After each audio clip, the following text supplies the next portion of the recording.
Ya, Assalamualaikum warahmatullahi wabarakatuh. Apa kabar teman-teman? Semoga semuanya dalam keadaan sehat ya. Akhirnya kita sampai di pembahasan terakhir dari trilogi buku penangkal hoax. Dan buku ketiga yang mau saya bahas adalah ini, Ihwal Sesat Pikir dan Cacat Logika, karya Pak Fahrudin Faiz. Nah, sebelumnya saya mau disclaimer dulu kalau buku yang bisa dipelajari untuk menangkal hoax bukan cuma 3 buku yang saya bahas di channel YouTube saya ini. Tapi ada juga banyak yang lain, cuma kebetulan yang saya punya ya cuma 3 buku ini aja yang kira-kira setelah saya baca dan pelajari bisa digunakan untuk menangkal hoax yang katakanlah sudah sangat mengkhawatirkan ya. Cuma kalau misalnya teman-teman ada buku lain, ya sangat dianjurkan buat di-sharing juga sebagai ikhtiar kita untuk menangkal hoax agar enggak melebar semakin luas dan berbahaya. Sebelumnya mungkin kita review sedikit dari 2 buku yang sudah saya bahas, yaitu buku pertama adalah Death of Expertise karya Tom Nichols yang diterjemahkan di sini menjadi Matinya Kepakaran. Di buku itu kita bisa menangkal hoax dengan mempelajari kepakaran dari orang yang menjadi sumber informasi. Lalu di buku kedua, Ilmu Mantik, karyanya Muhammad Nuruddin, di buku itu kita diajak untuk mempelajari bagaimana sih kaidah-kaidah berpikir yang benar dan terstruktur, sehingga kita bisa menangkal hoax dengan menganalisis argumentasi dari orang yang memberikan informasi. Apakah informasi itu kata-katanya sudah sesuai definisinya atau belum, apakah kata-kata yang digunakan juga sesuai konteks atau tidak, dan semacamnya. Nah, untuk 2 buku yang tadi, teman-teman bisa lihat pembahasannya di channel YouTube saya. Dan lalu untuk buku ketiga adalah ini, seperti yang tadi sudah saya kasih tahu, Ihwal Sesat Pikir dan Cacat Logika karya Dr. Fahrudin Faiz. Buat teman-teman yang tinggal di Jogja, mungkin tahu ya Dr. Fahrudin Faiz. Beliau adalah dosen filsafat di UIN Sunan Kalijaga. Beliau mengampu majelis taklim ngaji filsafat di Masjid Jenderal Sudirman. Buat teman-teman yang tertarik mungkin bisa dilihat ceramah-ceramah beliau.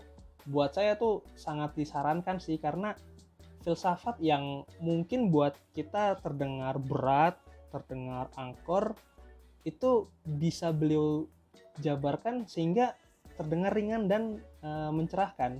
Udah banyak banget tuh ceramah-ceramah beliau, mulai dari filsafat Yunani kuno, filsafat Eropa abad pertengahan, Eropa modern, filsafat Islam, filsafat Cina, bahkan yang menarik beliau sempat membahas cinta secara filosofis, mulai dari pemahamannya Jalaluddin Rumi, Rabi'ah al-Adawiyah, sampai Shakespeare, Erich Fromm, bahkan Chairil Anwar. Nah, jadi kalau misalnya buat teman-teman yang penasaran bisa dicek ya di channel YouTube-nya di MJS Channel. Di bukunya ini kita diajak untuk mengetahui macam-macam bentuk dari kesalahan berpikir. Dan ini sangat penting. Kenapa? Agar kalau misalnya kita mendapat suatu informasi, kita nggak buru-buru membuat kesimpulan yang katakanlah tidak tepat, bahkan jauh dari kaidah-kaidah berpikir yang rasional. Kenapa?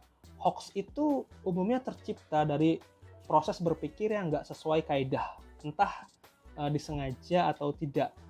Nah, kan hoax itu juga ada aja gitu hoax yang dibuat secara sengaja untuk tujuan-tujuan tertentu, dan itu sangat berbahaya karena berpotensi menyebabkan konflik. Karena itu logika berpikir yang runut menjadi kunci bagi kita untuk menangkal hoax. Sebenarnya sih dengan mempelajari ilmu mantik sudah bisa dibilang cukup ya, tapi nggak ada salahnya kalau kita coba memetakan bentuk-bentuk dari kesalahan berpikir sebagai asupan tambahan agar kita nggak jatuh dalam kekhilafan berpikir. Nah, di buku ini Pak Fahrudin Faiz membagi isi buku menjadi 2 bagian. Yang pertama membahas soal cognitive bias, yang kedua logical fallacy. Cognitive bias adalah kecenderungan di mana seseorang dalam membuat kesimpulan atau penilaian yang nggak sesuai dengan kaidah-kaidah rasionalitas. Misalnya, kan kadang suka ada orang ngomong tuh, yang penting mah udah kerja. yang penting mah udah ngerjain tugas. Nah, kecenderungan berpikir ini berbahaya karena cenderung mengagungkan kegiatan-kegiatan yang tampak seperti proses, padahal abai terhadap efisiensi dan esensi dari pekerjaan yang dimaksud.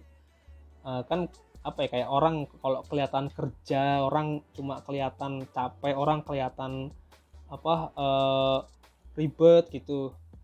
Padahal apa ya, buat orang-orang dengan kecenderungan berpikir semacam ini, cuma kegiatan-kegiatan fisik semacam itu aja yang tampak berharga karena kelihatan aktif. Padahal ada juga kegiatan-kegiatan yang mungkin dilakukan seperti orang diam gitu, kayak kontemplasi atau merenung. Cuma ya buat orang-orang yang punya kecenderungan berpikir semacam ini, mungkin kegiatan kontemplasi tampak nggak berharga. Selain itu ada juga kecenderungan berpikir yang salah kayak gini, ngerokok tuh nggak apa-apa kok, buktinya kakek saya ngerokoknya kuat tapi umurnya panjang sampai 90 tahun.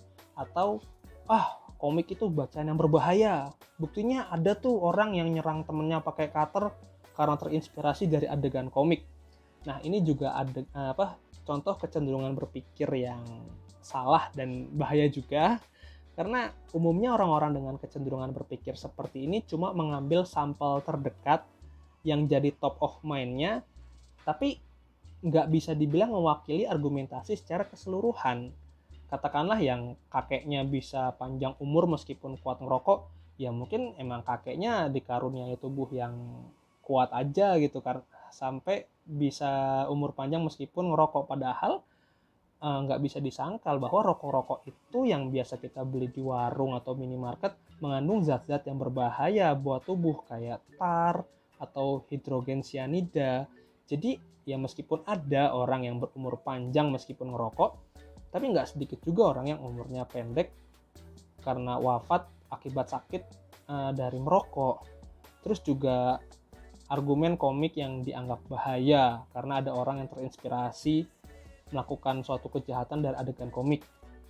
Jadi gini, komik itu kan sebenarnya medium penyampai gagasan aja ya, kayak film atau lagu. Jadi kalau emang pembuat komik itu punya pikiran yang jelek, ya komiknya juga akan jelek. Tapi kalau pembuat komik itu punya niatnya punya pemikiran yang baik, maka isi komiknya juga baik. Jadi sebelum mengambil kesimpulan, ya kita lihat dulu ini sampelnya sudah cukup mewakili argumennya atau belum.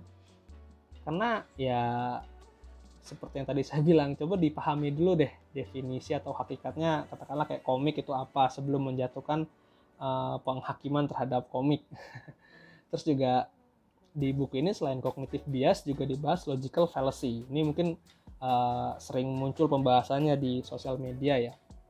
Logical fallacy adalah bentuk dari kesalahan berpikir yang diakibatkan ketidakdisiplinan dalam berpikir, baik sengaja maupun tidak.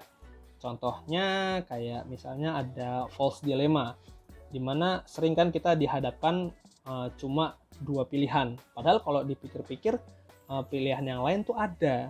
Contoh kayak, kamu kalau nggak ikut nyalahin orang itu, berarti kamu ngedukung orang itu. Padahal kan ya nggak mesti kita ikut dua pilihan itu loh. Katakanlah kita nggak ikut nyalahin orang itu, ya karena kita nggak tahu duduk permasalahannya. Dan karena kita nggak tahu duduk permasalahannya, ya nggak berarti kita ikut ngedukung kan.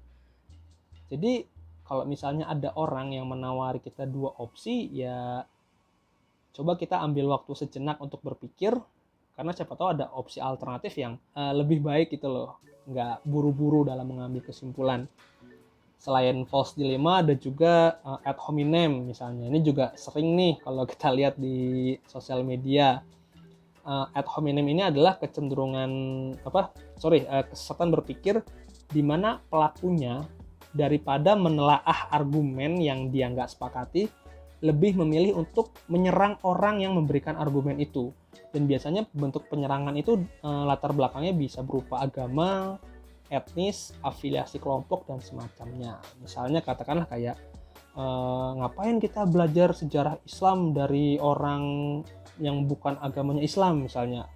Padahal kalau orang yang bukan agamanya Islam itu emang beneran pakar, katakanlah pernah kuliah sejarah atau mampu menjelaskan sesuai metodologi penelitian yang berlaku, ya kenapa enggak? Karena kan ilmu itu kan sebenarnya kita nilainya dari argumennya atau dari latar belakang pendidikannya atau dari kontribusi dalam ilmu tersebut. Jadi latar belakang agama, etnis dan afiliasi politik itu sebenarnya nggak terlalu ada hubungannya itu loh. Kayak aneh-aneh aja orang-orang di sosial media ya. Dan selain contoh-contoh itu ada banyak juga contoh-contoh lain yang bisa dipelajari di buku ini. Saya nggak tahu ya apakah buku ini masuk jaringan toko buku atau enggak. Soalnya saya belinya dengan pesen di e-commerce. Soalnya kan sekarang pandemi ya. Tapi ya meskipun pandemi bukan berarti kita nggak bisa belanja buku-buku. Jadi ya kalau misalnya teman-teman ada uang atau ada alokasi dana buat beli buku, saya sarankan untuk beli buku ini. Ya hitung-hitung sebagai ikhtiar penangkal hoax biar nggak menyebar semakin parah. Mungkin ya itu aja pembahasan untuk kali ini. Semoga bermanfaat buat teman-teman. Assalamualaikum warahmatullahi wabarakatuh.